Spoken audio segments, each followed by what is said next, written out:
نحمده ونصلي على رسوله الكريم اما بعد فاعوذ بالله من الشيطان الرجيم بسم الله الرحمن الرحيم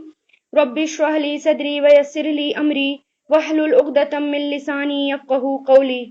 اللهم فقهنا في الدين ربي يسر ولا تعسر وتمم بالخير وبك نستعين يا فتاح اللهم حاسبنا حسابا يسيرا اللهم لا سهل الا ما جعلته سهلا وانت تجعل الحزن سهلا الا شئت۔ اور فرعون کی قوم کے سرداروں نے فرعون سے کہا، کیا آپ موسیٰ علیہ السلام اور اس کی قوم کو کھلا چھوڑ کر رہیں گے تاکہ وہ زمین میں فساد مچائیں؟ یعنی جب اور آپ کے خداؤں کو وہ پس سے پشت ڈال دیں، یعنی پیٹھ کے پیچھے ڈال دیں۔ یعنی جب یہ سب سجدے میں گر گئے تو ایک دم سردار لوگ بولے کہ آپ ان لوگوں کو ایسے ہی چھوڑ دیں گے؟ فرعون سے بولے ایسے ہی چھوڑ دیں گے؟ وہ بولا ہم ان کے بیٹوں کو قتل کریں گے اور ان کی عورتوں کو زندہ رکھیں گے اور ہمیں ان کا پورا پورا قابو حاصل ہے۔ موسیٰ علیہ السلام نے اپنی قوم سے کہا، اللہ سے مدد مانگو اور صبر سے کام لو۔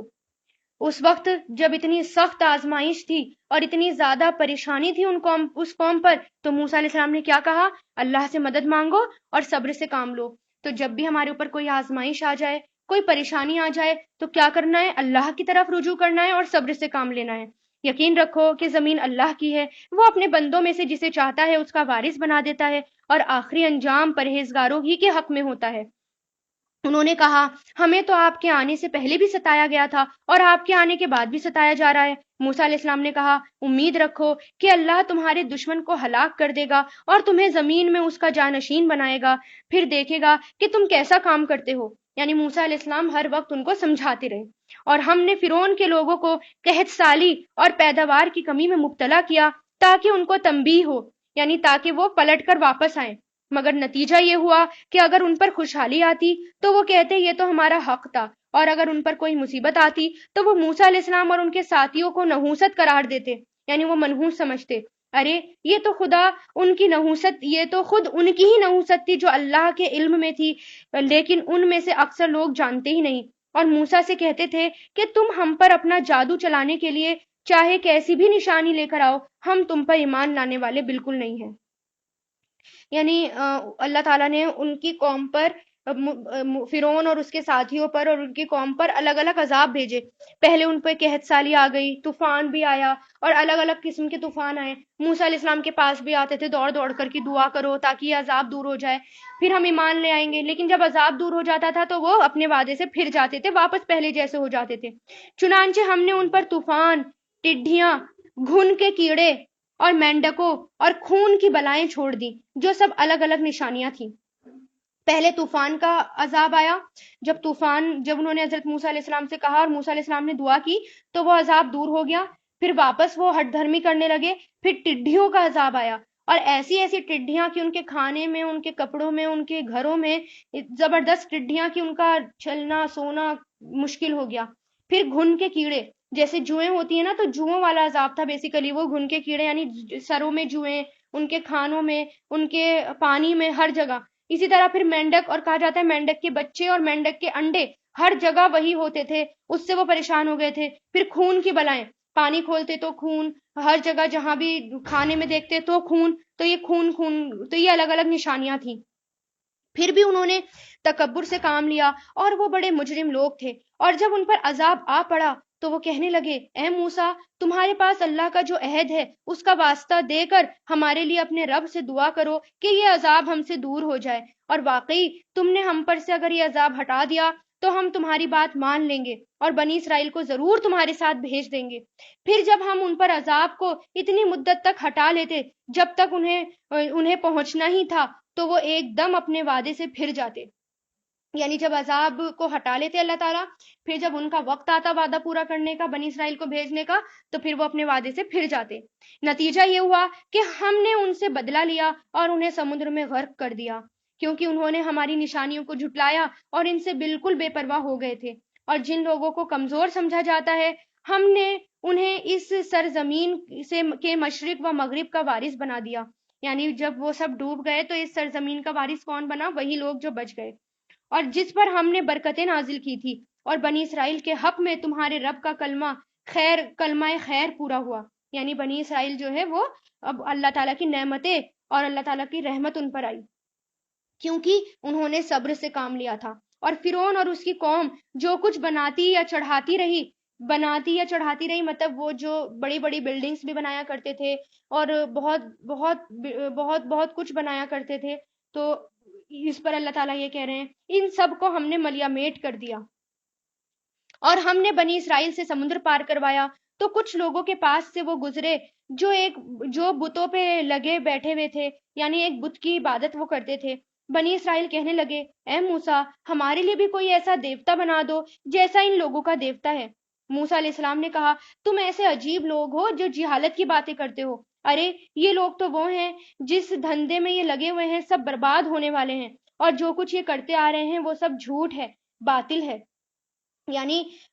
جب بنی اسرائیل موسیٰ علیہ السلام پر ایمان لے آئے تھے اور اللہ تعالیٰ نے ان کو فرعون سے نجات دی تھی، تو پھر جنہوں نے سمندر پار کیا تھا، کچھ سالوں بعد یا کچھ ٹائم بعد جب وہ ایک قوم کو انہوں نے دیکھا کہ وہ قوم جو ہے شرک میں مبتلا ہے، یعنی ان کو یہ لگا اس قوم کو دیکھ کر کہ ہمارے لیے بھی ایک معبود ہونا چاہیے، تو وہی بات انہوں نے کہی کہ ہمارے لیے بھی معبود بنا دو۔ تو اس پر موسیٰ علیہ السلام بہت غصہ ہوئے اور کہا کہ کیا تمہارے لیے اللہ کے سوا اور کوئی معبود ڈھونڈ کر لاؤں، حالانکہ اس نے تمہیں دنیا جہان کے سارے لوگوں پر فضیلت دے رکھی ہے۔ اور اللہ فرماتا ہے کہ یاد رکھو ہم نے تمہیں فرعون کے لوگوں سے بچایا ہے جو تمہیں بدترین تکلیفیں پہنچاتے تھے، تمہارے بیٹوں کو قتل کر ڈالتے تھے، تمہاری عورتوں کو زندہ چھوڑتے تھے، اور اس میں تمہارے رب کی طرف سے بڑی آزمائش تھی۔ اور ہم نے موسیٰ سے 30 راتوں کا وعدہ ٹھہرایا کہ ان راتوں میں کوہ طور پر آ کر اعتکاف کریں، پھر 10 راتیں مزید بڑھا کر ان کی تکمیل کی، یعنی 10 راتیں اور بڑھا کر ان کو پورا کیا۔ اس طرح ان کے رب کی ٹھہرائی ہوئی میعاد کل 40 دن ہو گئی، یعنی 40 دن کے لیے موسیٰ علیہ السلام کو اللہ تعالیٰ نے اعتکاف میں بلایا تھا۔ اور موسیٰ علیہ السلام نے اپنے بھائی ہارون سے کہا تھا کہ میرے پیچھے تم میرے قائم مقام بن جانا، یعنی میرے پیچھے تم میری جانشینی کرنا اور تمام معاملات درست رکھنا اور مفسد لوگوں کے پیچھے نہ چلنا۔ یعنی اپنے پیچھے کس کو چھوڑ کر گئے؟ ہارون علیہ السلام کو۔ اور جب موسیٰ علیہ السلام ہمارے مقرر وقت پر پہنچے اور ان کا رب ان سے ہم کلام ہوا، تو وہ کہنے لگے، میرے پروردگار، مجھے آپ اپنا دیدار کرا دیجئے تاکہ میں آپ کو دیکھ لوں۔ یعنی کوہ طور پر جب وہ گئے تب موسیٰ علیہ السلام نے کہا کہ میں آپ کو دیکھنا چاہتا ہوں اللہ تعالیٰ سے۔ اللہ تعالیٰ نے فرمایا، تم مجھے ہرگز بھی نہیں دیکھ سکو گے، البتہ پہاڑ کی طرف نظر اٹھاؤ، اس کے بعد اگر وہ اپنی جگہ برقرار رہا تو تم مجھے دیکھ لو گے۔ یعنی پہاڑ بھی میری تجلی سے اپنی جگہ پر قائم نہیں رہ سکتا، تو تم کیسے دیکھ پاؤ گے؟ اگر پہاڑ قائم رہا تو تم بھی دیکھ لو گے۔ پھر جب ان کے رب نے پہاڑ پر تجلی فرمائی، یعنی اللہ تعالیٰ سامنے آئے نہیں تھے، بس ہلکی سی وہ تجلی تھی، بس اللہ تعالیٰ کا ہلکا سا نور ہی تھا۔ جب تجلی فرمائی تو اس کو ریزہ ریزہ کر دیا، چورا چورا کر دیا، یعنی بالکل سرما ہو گیا وہ پہاڑ، اور موسیٰ علیہ السلام بے ہوش ہو کر گر پڑے۔ بعد میں جب انہیں ہوش آیا تو انہوں نے کب کہا، پاک ہے آپ کی ذات، میں آپ کے حضور توبہ کرتا ہوں، اور آپ کی اس بات پر کہ دنیا میں کوئی آپ کو نہیں دیکھ سکتا میں سب سے پہلے ایمان لاتا ہوں۔ فرمایا، اے موسیٰ، میں نے اپنے پیغام دے کر اور تم سے ہم کلام ہو کر تمہیں تمام انسانوں پر فوقیت دی ہے، کیونکہ اللہ تعالیٰ موسیٰ علیہ السلام سے ڈائریکٹ بات کرتے تھے، نہ تو فرشتوں کے ذریعے بات ہوتی تھی اور نہ کسی وحی کے ذریعے بات ہوتی تھی، بلکہ ڈائریکٹ بات ہوتی تھی۔ یہ ان کا ایک معجزہ تھا۔ لہٰذا میں نے جو کچھ تمہیں دیا ہے اسے لے لو اور ایک شکر گزار شخص بن جاؤ۔ اور ہم نے ان کے لیے تختیوں میں ہر قسم کی نصیحت اور ہر چیز کی تفصیل لکھ دی۔ تو موسیٰ علیہ السلام کو اللہ تعالیٰ نے تختیاں دی تھیں، یعنی تورات دی تھی، اور جیسے قرآن تو دھیرے دھیرے کر کے نازل ہوا ہے، لیکن موسیٰ علیہ السلام کو تختیاں یعنی تورات جو ہیں وہ اکٹھی مل گئی تھی، تختیوں کی شکل میں ملی تھی۔ تو پھر اللہ تعالیٰ نے کہا کہ اس کو لے لو اور میرے شکر گزار بندے ہو جاؤ۔ تو شکر گزار کیسے؟ اس کو تھامو، جو اس میں ہے اس کو مانو، جو اللہ تعالیٰ کہہ رہے ہیں وہ کرو اور اپنی قوم سے کرواؤ۔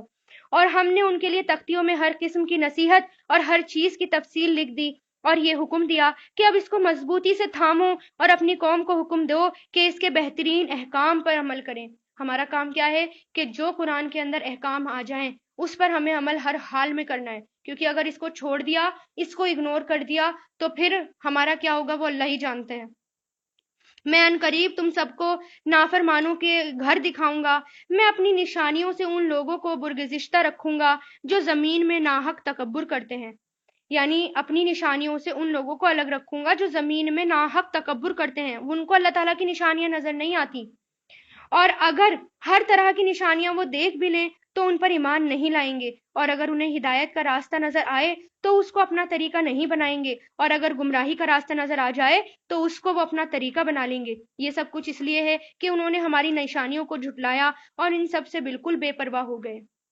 تو جو کام بنی اسرائیل نے کیے تھے، اللہ تعالیٰ یہاں پر یہ اس لیے بتا رہے ہیں کہ انہوں نے یہ کام کیے تھے، اس وجہ سے ان پر عذاب آیا۔ ہمیں بھی یہ کام نہیں کرنے، ورنہ ہمارے اوپر بھی عذاب آ جائے گا۔ اللہ تعالیٰ کی نافرمانی کے کاموں سے بچنا ہے۔ جو اللہ تعالیٰ نے حکم دے دیا، نماز کا ہو، روزے کا ہو، پردے کا ہو، تقوی کا ہو، چھوٹی سے چھوٹے بات میں، زندگی میں چاہے کتنی بھی چھوٹی بات ہو، ہمیں سنت سے کام کرنا ہے۔ آپ صلی اللہ علیہ وسلم کیسے اٹھتے، کیسے بیٹھتے، کیسے کھاتے، ہر طریقے سے ہمیں ان کی پیروی کرنی ہے، تبھی اللہ تعالیٰ خوش ہو پائیں گے۔ یہ سب کچھ اس لیے ہے کہ انہوں نے ہماری نشانیوں کو جھٹلایا اور ان سے بالکل بے پرواہ ہو گئے، اور جن لوگوں نے ہماری نشانیوں کو اور آخرت کا سامنا کر کے جھٹلایا، ان کے اعمال غارت ہو گئے، اور انہیں جو بدلہ دیا جائے گا وہ اور کسی چیز کا نہیں، خود ان کے اعمال کا ہوگا جو وہ کیا کرتے تھے۔ اور موسیٰ علیہ السلام کی قوم نے ان کے جانے کے بعد اپنے زیوروں سے ایک بچڑا بنا لیا۔ وہ بچڑا کیا تھا کہ ایک بے جان جسم سے، جس سے بیل کی سی آواز نکلتی تھی۔ یعنی جب موسیٰ علیہ السلام 40 راتوں کے لیے اعتکاف پر گئے تو ان کے پیچھے ایک سامری جادوگر تھا جس نے ان کو ورگلا دیا، اور انہوں نے، جس کا ذکر پہلے بھی گزر چکا ہے، اور انہوں نے ان کے پیچھے بچڑا بنا دیا، اور کیونکہ وہ پہلے بھی معبود مانگ رہی تھی، پھر سامری نے انہیں ورگلایا تو وہ ان کی باتوں میں آرام سے آ گئے، اور سامری نے ان کے تمام سونے چاندی کی چیزیں لی، ان کو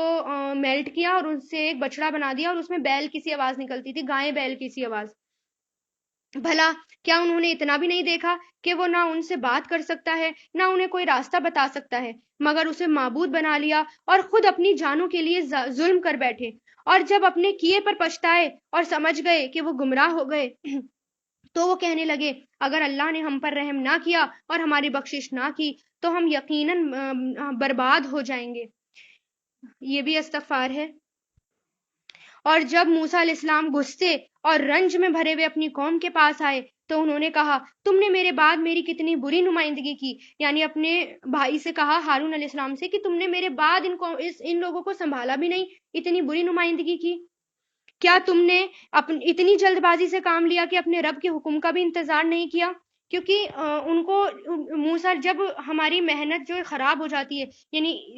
اتنے سالوں سے اگر محنت کی جائے اور وہ محنت ایک دم سے خراب ہو جائے تو غصہ آتا ہے، سب کو آتا ہے غصہ، اور نبی بھی انسان تھے، ان پہ بھی غصہ آنا جو ہے ایک فطری بات تھی۔ تو موسیٰ علیہ السلام کو بھی غصہ آیا کہ میں نے اتنی محنت کی اور یہ قوم ایک جھٹکے میں بدل گئی، اور انہوں نے اپنا سارا کیا دھرا ضائع کر دیا۔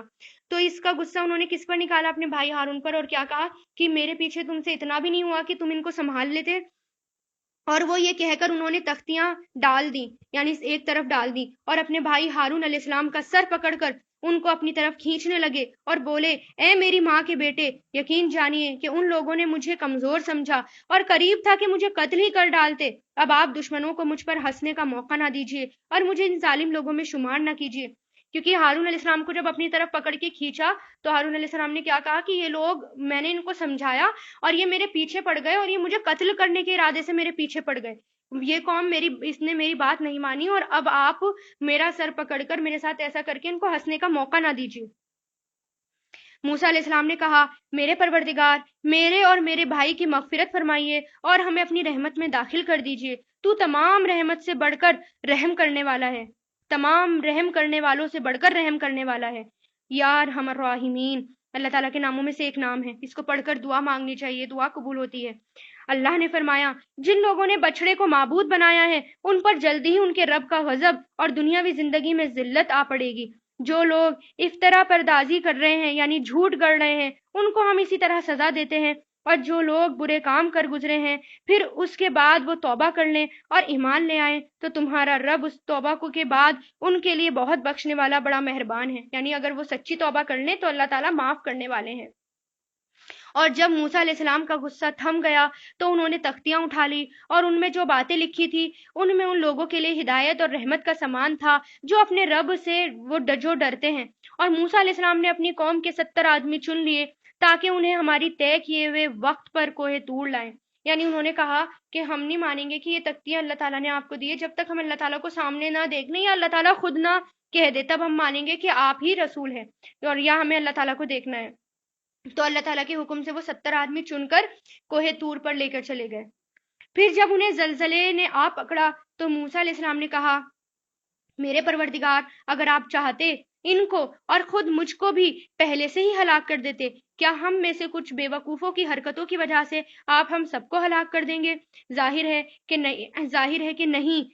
لہٰذا پتہ چلا کہ یہ واقعہ آپ کی طرف سے صرف ایک امتحان ہے جس کے ذریعے آپ جس کو چاہیں گمراہ کر دیں اور جس کو چاہیں ہدایت دے دیں۔ جب وہ کوہ طور کی طرف لوٹے، یعنی تو کوہ طور کی طرف وہ لوگ گئے تو ان پر ایک بجلی آئی اوپر سے اور وہ سارے کے سارے اسی وقت مر گئے، ایسے گرے کہ ایسا لگ رہا تھا کہ وہ مر گئے۔ پھر جب موسیٰ علیہ السلام نے دعا کی تو وہ پھر دوبارہ زندہ ہو گئے۔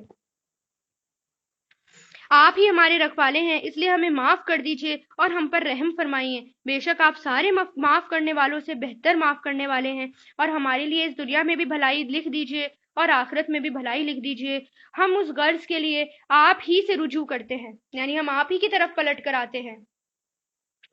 اللہ نے فرمایا، اپنا عذاب تو میں اس پر نازل کرتا ہوں جس پر میں چاہتا ہوں، اور جہاں تک میری رحمت کا تعلق ہے وہ ہر چیز پر چھائی ہوئی ہے، چنانچہ میں یہ رحمت مکمل طور پر ان لوگوں کے لیے لکھوں گا جو تقویٰ کریں گے اور زکوٰۃ ادا کریں گے، جو ہماری آیتوں پر ایمان لائیں گے۔ یہ بھی نوٹ کر لیں آپ کہ اللہ تعالیٰ کی رحمت بھی مکمل رحمت کن پر آتی ہے، کیونکہ اللہ تعالیٰ نے کہا کہ میں اپنی رحمت ان پر لکھوں گا جو تقویٰ کریں گے، تو ہمیں اپنی زندگی میں تقویٰ لانا ہے۔ اور تقویٰ کیسے آئے گا؟ ہر چھوٹی سے چھوٹی بات، بڑی سے بڑی بات میں نبی کو فالو کرنا اور زکوٰۃ ادا کرنا اور اللہ تعالیٰ کی آیتوں پر ایمان لانا۔ اور جو اس رسول یعنی نبی امی کے پیچھے چلے جس کا ذکر وہ تورات اور انجیل میں لکھا ہوا پائیں گے، اور جو انہیں اچھی باتوں کا حکم دے گا، برائیوں سے روکے گا اور ان کے لیے پاکیزہ چیزوں کو حلال اور گندی چیزوں کو حرام کرے گا۔ یہ اشارہ ہے حضور پاک صلی اللہ علیہ وسلم کی طرف، کیونکہ تورات میں بھی اور انجیل میں بھی آپ صلی اللہ علیہ وسلم کی پیشن گوئیاں تھیں۔ تو اللہ تعالیٰ کیا کہہ رہے ہیں کہ جو بھی اس رسول، جو اب رسول آنے والے ہیں، یعنی عیسیٰ علیہ السلام کے بعد جو حضور پاک صلی اللہ علیہ وسلم آئیں گے، وہ رسول امی ہوں گے اور جس کا ذکر ہر کتاب میں ہے، اگر جو ان کے پیچھے چلے گا انہی پر اللہ تعالیٰ کی رحمت آئے گی۔ اور پھر اللہ تعالیٰ نے بتا دیا کہ ان کا مقصد کیا ہوگا، کہ وہ اچھی باتوں کا حکم دیں گے، برائیوں سے روکیں گے، پاکیزہ چیزوں کو حلال اور گندی چیزوں کو حرام کریں گے، اور ان پر سے تو وہ بوجھ اور گلے کے وہ توق اتارے گا جو ان پر لدے ہوئے تھے۔ جو زبردستی احکام بنی اسرائیل کے اوپر، یعنی بنی اسرائیل نے اپنے اوپر سختی کری تھی، جس کا ذکر پہلے آ چکا ہے، اور اس کی وجہ سے اللہ تعالیٰ نے ان کو عذاب دیا تھا کہ حلال چیزیں بھی حرام کر دی تھیں، تو وہ آ کر بھی وہ کم ہوں گی۔ چنانچہ جو لوگ اس نبی پر ایمان لے آئیں گے، اس کی تعظیم کریں گے، یعنی ان کو عزت دیں گے اور ان کی مدد کریں گے، ان کے ساتھ جو نور اتارا گیا ہے اس کے پیچھے چلیں گے، یعنی یہ قرآن، تو وہی لوگ ہیں جو فلاح پانے والے ہوں گے۔ اے رسول، ان سے کہو، اے لوگوں، میں تم سب کی طرف اس اللہ کا رسول ہوں جس کے قبضے میں تمام آسمان اور زمین کی سلطنت ہے اور اس کے سوا کوئی معبود نہیں، وہی زندگی اور موت دیتا ہے۔ اب تم اللہ پر اور اس کے رسول پر ایمان لے آؤ جو نبی امی ہے، جو اللہ پر اور اس کے کلمات پر ایمان رکھتے ہیں، اور اس کی پیروی کرو تاکہ تمہیں ہدایت حاصل ہو۔ امی، آپ صلی اللہ علیہ وسلم امی بھی اس لیے تھے کیونکہ یہ جو قرآن ہے وہ ایک معجزہ تھا، اور اس کو دیکھ کر لگتا تھا کہ نہیں، آپ صلی اللہ علیہ وسلم کی طرف سے نہیں ہے، کیونکہ آپ صلی اللہ علیہ وسلم کو پڑھے لکھے نہیں ہیں، واقعی میں یہ قرآن اللہ تعالیٰ کی طرف سے ہے۔ اور موسیٰ علیہ السلام کی قوم میں ایک جماعت ایسی بھی ہے جو لوگوں کو حق کا راستہ دکھاتی ہے اور اس حق کے مطابق انصاف سے کام لیتی ہے، یعنی پورے تمام لوگ برے نہیں تھے، کچھ لوگ ایسے بھی تھے موسیٰ علیہ السلام کی قوم میں جو کہ اللہ تعالیٰ کا راستہ دکھاتے تھے، جو کہ دعوت کا کام کرتے تھے، نیک کاموں کا حکم دیتے تھے، برائیوں سے روکتے تھے۔ اور ہم نے ان کو یعنی بنی اسرائیل کو 12 خاندانوں میں اس طرح تقسیم کر دیا تھا کہ وہ الگ الگ انتظامی جماعتوں کی صورت میں اختیار کر گئے، یعنی وہ الگ الگ جماعت بن گئی۔ اور جب موسیٰ علیہ السلام کی قوم نے ان سے پانی مانگا تو ہم نے ان کو وحی کے ذریعے حکم دیا کہ اپنے لاٹھی فلا پتھر پر مارو، چنانچہ اس پتھر سے 12 چشمے پھوٹ پڑے۔ سورہ بقرہ میں بھی اس کا ذکر ہو چکا ہے، جب وہ صحرا میں بھٹک رہے تھے، جب ان کو سزا دی تھی اللہ تعالیٰ نے، جب وہ نافرمانی کر بیٹھے تو اللہ تعالیٰ نے ان کو سزا دی تھی، وہ صحرائے سینا میں بھٹکتے پھر رہے تھے، لیکن اس میں پانی نہیں تھا، کچھ نہیں تھا۔ موسیٰ علیہ السلام اور ہارون علیہ السلام کی برکت کی وجہ سے ان کو پانی ملا، اور وہ بھی 12 چشمے پھوٹے، تو جو کیونکہ ان کے 12 قبیلے تھے، ہر قبیلے کے لیے ایک چشمہ، یہ اللہ تعالیٰ کی طرف سے نعمت تھی۔ چنانچہ اس پتھر سے 12 چشمے پھوٹ پڑے، ہر خاندان کو اپنے پانی پینے کی جگہ معلوم ہو گئی، اور ہم نے ان کو بادل کا سایہ کر دیا، اور ہم نے ان پر من اور سلوہ یہ کہہ کر نازل کیا کہ کھاؤ اور پاکیزہ رزق جو ہم نے تمہیں دیا ہے، اور اس کے باوجود انہوں نے جو ناشکری کی تو انہوں نے ہمارا کوئی نقصان نہیں کیا، بلکہ وہ خود اپنی جانوں پر ظلم کرتے رہے۔ اور وہ وقت یاد کرو جب ان سے کہا گیا تھا کہ اس بستی میں جا کر بس جاؤ، اور اس میں سے جہاں سے چاہو وہاں سے کھاؤ، اور یہ کہتے ہوئے جانا یا اللہ ہم آپ کی بخشش کے طلبگار ہیں، اور بستی کے دروازے میں جھکے ہوئے سروں کے ساتھ داخل ہونا تو ہم تمہاری خطائیں معاف کر دیں گے اور نیکی کرنے والوں کو اور بھی زیادہ ثواب دیں گے۔ یہ بھی پیچھے گزر چکا ہے کہ جب انہوں نے بہت طرح طرح کے قسم کا کھانا مانگا تو اللہ تعالیٰ نے کہا اچھا ٹھیک ہے اس بستی میں جاؤ، لیکن سر جھکاتے ہوئے جانا، تمہیں ہر چیز ملے گی اور جہاں سے چاہو وہاں سے کھاؤ، لیکن ناشکری مت کرنا۔ پھر ہوا یہ، جو بات ان سے کہی گئی تھی ان میں سے ظالم لوگوں نے اسے بدل کر دوسری بات بنا لی، ہتتن کی بجائے ہنتتن کہنا شروع کر دیا۔ تب ہم نے ان کی مسلسل زیادتیوں کی وجہ سے ان پر آسمان سے عذاب بھیجا، اور ان سے اسی بستی کے بارے میں پوچھو جو سمندر کے کنارے آباد تھی۔ یعنی یہاں پر ایک بات ختم ہوئی، پھر دوسری بات شروع ہوئی۔ اللہ تعالیٰ ایک اور واقعات کی طرف اشارہ کر رہے ہیں۔ پھر ان سے اس بستی کے بارے میں پوچھو جو سمندر کے کنارے آباد تھی، جب وہ ہفتے کے معاملے میں یعنی سنیچر کے معاملے میں زیادتیاں کیا کرتے تھے، جب ان کے سمندر کی مچھلیاں سنیچر کے دن ان کو اچھل اچھل کر سامنے آتی تھی، اور جب وہ سنیچر کا دن نہ مناتے تھے تو وہ نہیں آتی تھی، یعنی ایک آزمائش تھی۔ ان سے یہ کہا گیا تھا، ان کو سیٹرڈے کا دن مقدس دن ان کے لیے قرار دیا گیا تھا، اور یہ کہا گیا تھا کہ اس میں تمام کام منع ہیں، بس تمہیں اللہ تعالیٰ کی عبادت کرنی ہے، لیکن اس پر بھی انہوں نے کیا کرا، مچھلیاں پکڑنی شروع کر دی۔ اس طرح ان کی مسلسل نافرمانیوں کی وجہ سے ہم نے انہیں آزمایا، اور وہ وقت یاد کرو جب انہی کے ایک گروہ نے، یعنی جب انہوں نے سیٹرڈے کے دن کے بارے میں نافرمانی کی تو اللہ تعالیٰ نے ان کے اوپر عذاب بھیجا، وبا نازل کی، جس سے ان کی شکلیں بندر جیسی ہو گئی، اور وہ قوم وہیں کے وہیں تباہ ہو گئی۔ اور وہ وقت انہیں یاد دلاؤ جب انہی کے ایک گروہ نے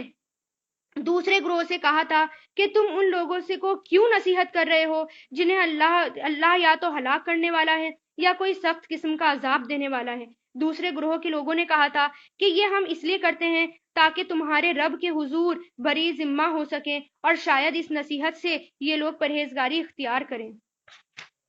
یعنی بنی اسرائیل کے کچھ لوگ تھے، ان کی طرف یہاں پر ذکر ہے کہ دراصل ان لوگوں کے 3 گروہ ہو گئے تھے۔ ایک وہ گروپ تھا جو مسلسل نافرمانی کرتا رہتا تھا، دوسرا گروپ شروع میں انہیں سمجھاتا رہا لیکن جب وہ نہیں مانے تو وہ مایوس ہو کر بیٹھ گئے، تیسرا گروپ مایوس ہونے کی بجائے مسلسل دین کی دعوت دیتا رہا۔ جب ان سے جو مایوس ہو گئے تھے دوسرے گروپ والے، جب انہوں نے کہا کہ اس قوم کو بار بار کیوں سمجھاتے رہتے ہو، یہ تو قوم اب ماننے والی ہے ہی نہیں، انہوں نے کہا نہیں، تاکہ اللہ تعالیٰ کی طرف ہم بری ذمہ ہو جائیں، یہ کہہ سکے کہ نہیں اللہ تعالیٰ ہم نے آپ کا پیغام پہنچایا تھا، ہم نے دعوت کا کام کیا تھا، اس وجہ سے کہیں ہماری پکڑ نہ ہو جائے، اس لیے ہم ان کو بار بار سمجھاتے رہتے ہیں۔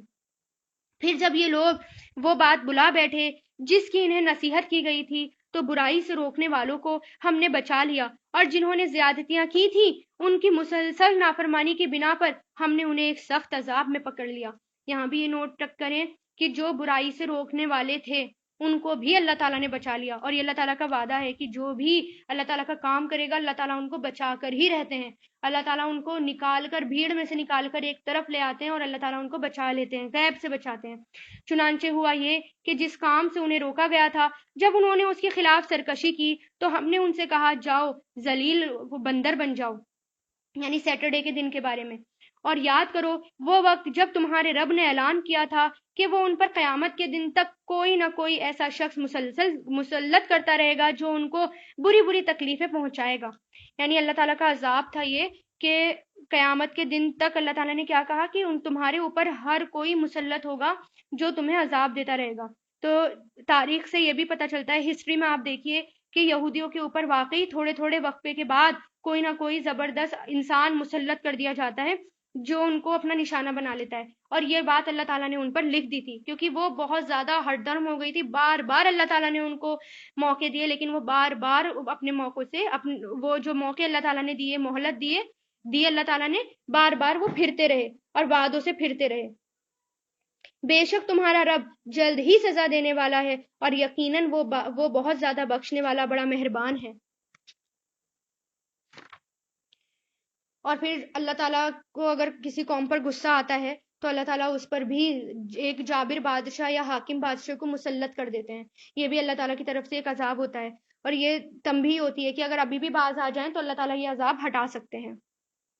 اور ہم نے دنیا میں ان کو مختلف جماعتوں میں بانٹ دیا، چنانچہ ان میں نیک لوگ بھی تھے اور کچھ دوسری طرح کے لوگ بھی تھے، اور ہم نے انہیں اچھے اور برے حالات سے آزمایا تاکہ وہ راہ راست کی طرف لوٹ آئیں. پھر ان کے بعد ان کی جگہ ایسے جانشین آئے جو کتاب یعنی تورات کے وارث بنے، مگر ان کا حال یہ تھا کہ اس ذلیل یعنی حقیر دنیا کا ساز و سامان رشوت میں وہ لیتے اور یہ کہتے تھے ہماری بخشش ہو جائے گی، حالانکہ اگر اسی جیسا ساز و سامان دوبارہ ان کے پاس آتا تو وہ اسے بھی رشوت میں لے لیتے، کیونکہ رشوت لینا بہت گناہ کا کام ہے. اور رشوت لے کر ہر شریعت میں رشوت منع تھی، اور وہ رشوت لے کر یہ کہتے تھے کہ ہمیں بخش دیا جائے گا. کیا ان سے کتاب میں مذکورہ یہ وعدہ نہیں لیا گیا تھا کہ وہ اللہ کی طرف حق کے سوا کسی اور بات کو منسوب نہ کریں، یعنی اللہ کی طرف سچ کے سوا کوئی جھوٹ بات نہ وہ گھڑ کر لے کر آئیں. اور اس کتاب میں جو کچھ لکھا ہوا ہے وہ انہوں نے باقاعدہ پڑھا بھی تھا. آخرت والا گھر ان لوگوں کے لیے کہیں بہتر ہے جو تقویٰ کرتے ہیں. اے یہودیوں، کیا پھر بھی تم عقل سے کام نہیں لیتے؟ اور جو کتاب کو مضبوطی سے تھامتے ہیں اور نماز قائم کرتے ہیں تو ہم ایسے اصلاح کرنے والوں کا اجر ضائع نہیں کرتے. اور یاد رکھو جب ہم نے پہاڑ کو ان کے اوپر اس طرح اٹھایا تھا جیسے وہ کوئی سائبان ہو یعنی سایہ ہو، اور انہوں نے یہ گمان کیا تھا کہ وہ ان کے اوپر گرنے ہی والا ہے، اس وقت ہم نے ان کو حکم دیا ہم نے جو کتاب دی ہے اسے تھامو اور اس کی باتوں کو یاد کرو تاکہ تمہیں تقوی حاصل ہو. تو یہاں تک آپ دیکھیے، یہاں تک کی بات جو ہم پڑھ چکے ہیں اس میں بار بار اللہ تعالیٰ یہی بات بتا رہے ہیں، جس نے قرآن کو چھوڑا، اللہ تعالیٰ کی دی ہوئی کتاب کو چھوڑا، اس سے اللہ تعالیٰ سخت ناراض ہوئے. تو اس لیے جو اس کتاب کو چھوڑ دیتا ہے اللہ تعالیٰ اس سے ناراض ہوتے ہیں. ہمارا اب یہ کام ہونا چاہیے، یہ عہد کر لیں اپنے سے خود وعدہ کریں کہ مجھے بھی پڑھنے کے بعد اس قرآن کو آگے پہنچانا ہے، اس روشنی کو دور دور تک پھیلانا ہے تاکہ ہم اللہ تعالیٰ کے عذاب سے بچ سکیں. اور اے رسول، لوگوں کو وہ وقت یاد کراؤ جب تمہارے پروردگار نے آدم کے 2 بیٹوں کی پشت سے ان کی ساری اولادوں کو نکالا تھا اور ان کو خود اپنے اوپر گواہ بنایا تھا اور یہ پوچھا تھا کیا میں تمہارا رب نہیں ہوں؟ سب نے جواب دیا کیوں نہیں، ہم سب اس بات کی گواہی دیتے ہیں، اور یہ اقرار ہم نے اس لیے لیا تھا تاکہ تم قیامت کے دن یہ نہ کہو ہم تو اس بات سے بے خبر تھے. یہ عہد الس ہے، اس کو عہد الس کے نام سے جانا جاتا ہے. یہ کہا جاتا ہے کہ حضرت آدم علیہ السلام کو پیدا کرنے کے بعد ان کی پشت سے جتنے بھی انسان پیدا ہونے والے تھے اللہ تعالیٰ نے ان سب کی روح کو اکٹھا کیا اور اللہ تعالیٰ نے ان سب کو جمع کیا، جو سب کی یہ بھی روایتوں میں آتا ہے جو سب چیٹیوں کے برابر بھی جسم رکھتے تھے. پھر اللہ تعالیٰ نے ان سب کو انسانوں کو جمع کر کے ان کی روح کو جمع کر کے یہ عہد لیا کہ کیا میں تمہارا رب نہیں ہوں؟ سب نے کہا، یعنی کوئی بھی ایسا نہیں تھا جو پھر گیا ہو، جتنے بھی قیامت تک کے لوگ آئیں گے سب بابا آدم سے سب نے کہا کہ نہیں، آپ ہمارے رب ہیں اور ہم اس بات کی گواہی دیتے ہیں، اقرار کرتے ہیں. پھر یہ بات اللہ تعالیٰ نے ہمیں بھلا دی، کیونکہ غیب کی چیزوں پر ایمان لانا جو ہے وہی ایمان لانا ہوتا ہے. پھر قرآن میں اللہ تعالیٰ نے یہ بات ہمیں بتا دی کہ میں نے تم سے یہ وعدہ لیا تھا، اس وعدے پر قائم رہو اور اس وعدے سے مت پھرو جو وعدہ میں نے تم سے لیا. اور اللہ تعالیٰ کہہ رہے ہیں کہ میں قرآن میں تمہیں اس لیے بتا رہا ہوں تاکہ تم یہ نہ کہو میرے سے کہ اللہ تعالیٰ ہمیں نہیں یاد تھا آپ نے کون سا عہد لیا تھا، اس لیے قرآن میں پڑھو اور اس کو یقین کر لو لیا تھا. یا تم یہ نہ کہو، اور یہ اقرار ہم نے اس لیے لیا تھا تاکہ قیامت کے دن تم یہ نہ کہہ سکو کہ ہم تو اس بات سے بالکل بے خبر تھے، یا یہ نہ کہہ دو کہ شرک کا آغاز تو بہت پہلے ہی ہمارے باپ داداؤں نے کیا تھا، ہم ان کے بعد انہی کی اولاد بنے. تو کیا آپ ہمیں ان کاموں کی وجہ سے ہلاک کر دیں گے جو غلط کام ہمارے پہلے لوگوں نے کیے تھے؟ اور اسی طرح ہم نشانیوں کو تفصیل سے بیان کرتے ہیں تاکہ لوگ حق کی طرف پلٹ آئیں. اے رسول، ان کو